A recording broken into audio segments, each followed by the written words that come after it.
ये दो तस्वीरें दिखा रहा हूं आपको। एक तरफ एक मासूम बच्चा है जिसका चेहरा ब्लर है, हम तस्वीरें नहीं दिखा सकते हैं।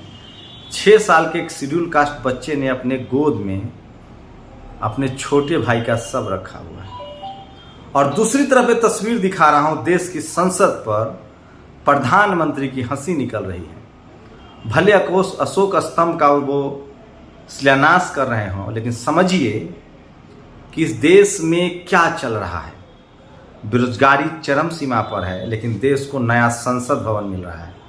आपको पता है श्रीलंका में राजपक्षे परिवार के 40 लोग सत्ता के केंद्र में थे, जिसमें राष्ट्रपति, प्रधानमंत्री, फाइनेंस मिनिस्टर, हेल्थ मिनिस्टर, तमाम बड़े पद थे।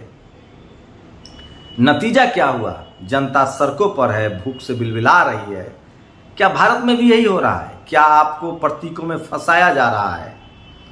दिसंबर 2022 तक संसद भवन तैयार हो जाएगा।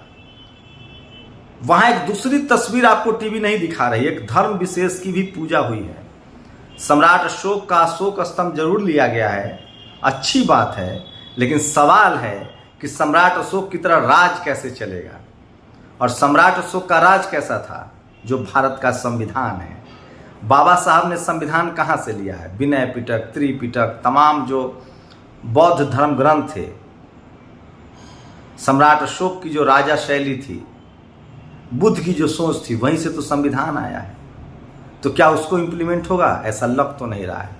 नमस्कार, मैं शंभू कुमार सिंह और आप देख रहे हैं नेशनल दस्तक। सोचिए 6 साल का एक मासूम बच्चा, उसके गोद में उसके भाई की लाश, क्योंकि उसके परिवार को एम्बुलेंस नहीं मिलता है। इस देश में जो गरीब है वो SC, ST, OBC और माइनॉरिटी के लोग हैं, और इसकी वजह है जाति। और जब तक जाति जाएगी नहीं, तब तक हमारे ऐसे ही मासूम अपने भाइयों के लाश लेकर अपने गोद में बैठे रहेंगे। और सिस्टम को शर्म नहीं आएगा, क्योंकि सिस्टम में हमारे लोग नहीं हैं। न सुप्रीम कोर्ट में, न मीडिया में, न जुडिशियरी में, न कॉलेज में, न यूनिवर्सिटी में, न ब्यूरोक्रेसी में। सोचिए जिस मध्य प्रदेश में 40 सालों से बीजेपी की सरकार है, वहां क्या स्थिति है आप कल्पना कर सकते हैं। आपको बताऊंगा कि कैसे ब्राह्मण cricket control board of India, BCCI जिसको मैं कहता हूं, उसमें जब बहुजनों का मौका मिला है तो क्या चल रहा है। सूर्य कुमार यादव ने 6 छक्के लगाए हैं। सोचिए कैसे राजेंद्र प्रसाद सिंह की लाइन है कि झूठ बोलकर, परपंच करके पद तो ले आओगे, लेकिन पैरों में ताकत कहां से लाओगे? वो ताकत बहुजनों के पास है। सोचिए जो नया संसद भवन बना है, मैंने वहां के मजदूरों से बात की है, वो 99% SC, ST, OBC माइनॉरिटी के लोग हैं, मजदूर हैं। कहा जा रहा है कि 2022 तक संसद आ जाएगा। आपको तस्वीरें जरूर दिखाई जा रही है अशोक स्तंभ की, लेकिन वहाँ और भी कुछ चल रहा है। नेशनल दस्तक की लगातार कोशिश होती है कि वो तमाम बड़ी खबरें जो आपके जीवन के लिए ज़रूरी है, जिससे आपका जीवन प्रभावित होता है, वो आप तक पहुँचाई जाए। तो वो तमाम बड़ी खबरें, उनका विश्लेषण। प्रधानमंत्री ने अशोक स्तंभ का उद्घाटन जरूर किया, लेकिन मासूम बच्चे के गोद में उसके भाई का शव सब पर भारी पड़ता है। कौन जवाब देगा? मध्य प्रदेश की सरकार?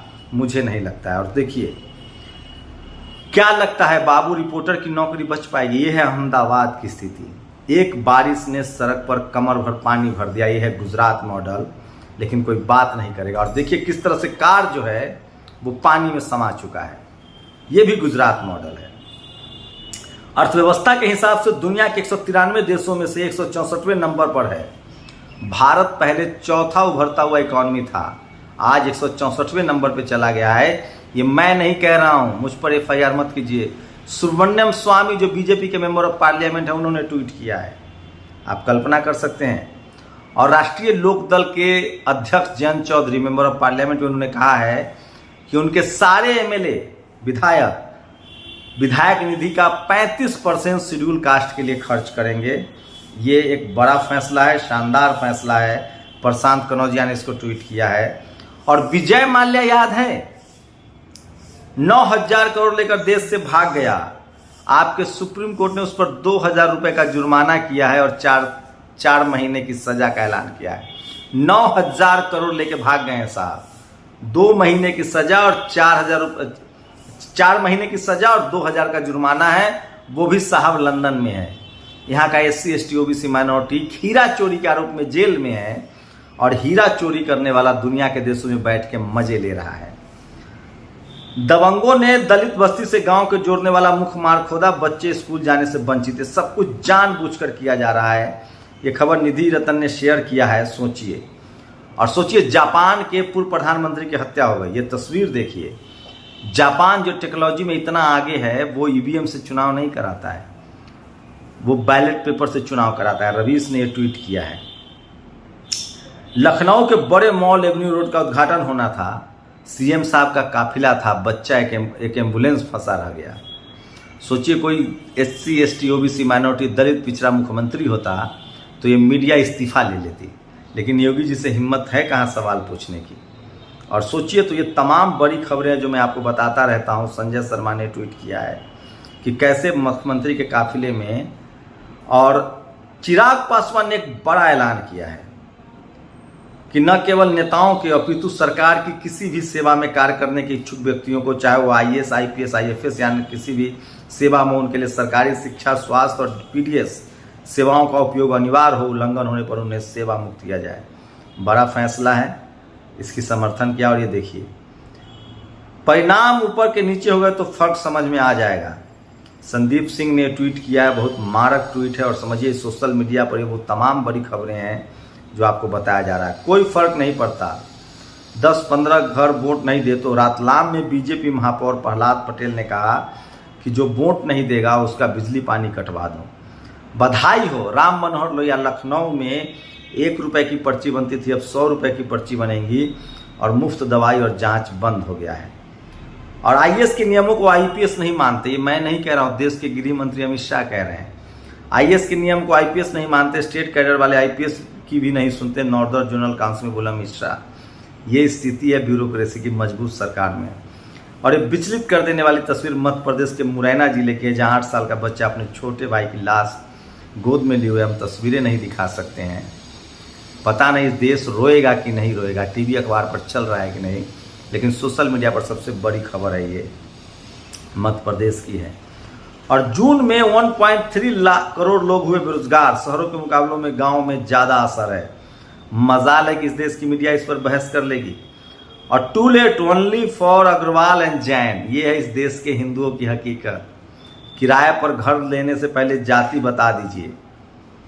तो ये तमाम बड़ी खबरें हैं जो सोशल मीडिया पर वायरल है। और इसलिए मैं कहता हूँ कि सोशल मीडिया ही सच्चा मीडिया है, सोशल मीडिया ही असली मीडिया है। तो ये तमाम खबरें हैं जो आपको और कोई नहीं बताएगा। नेशनल दस्तक की लगातार कोशिश होती है कि वो तमाम खबरें जिससे मुल्क बनता है, बिगड़ता है, वो खबरें आप तक पहुंचाई जाए। और ये खबर देखिए, ये प्रेम कुमार है जिनको 2.5 करोड़ की स्कॉलरशिप मिली है। सोशल मीडिया पर लगातार वो ट्रेंड कर रहे हैं। सुप्रीम कोर्ट ने आज विजय माल्या पुत्र पंडित विट्ठल माल्या पर 2000 का जुर्माना, और इस गरीब ब्राह्मण को सब परेशान कर रहे हैं। मैं कड़ी निंदा करता हूँ। सोचिए 9000 करोड़ लेके भागने वाले को 2000 का जुर्माना और 4 महीने की सजा। जिस धर्म से लाभ हो रहा है वह धर्म की रक्षा करे, जिसे संविधान से लाभ है वह संविधान की रक्षा करे। और 2011 में तीसरी सबसे बड़ी अर्थव्यवस्था थी और 2021 में 164वें नंबर की अर्थव्यवस्था हो गई है।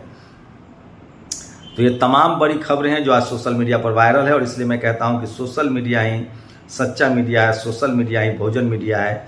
तो आप कल्पना कर सकते हैं कि इस देश में किस तरह से बेरोजगारी है, किस तरह से अशिक्षा है, और आपको किस तरह से नए नए इमारतों और बिल्डिंगों में फंसाया जा रहा है।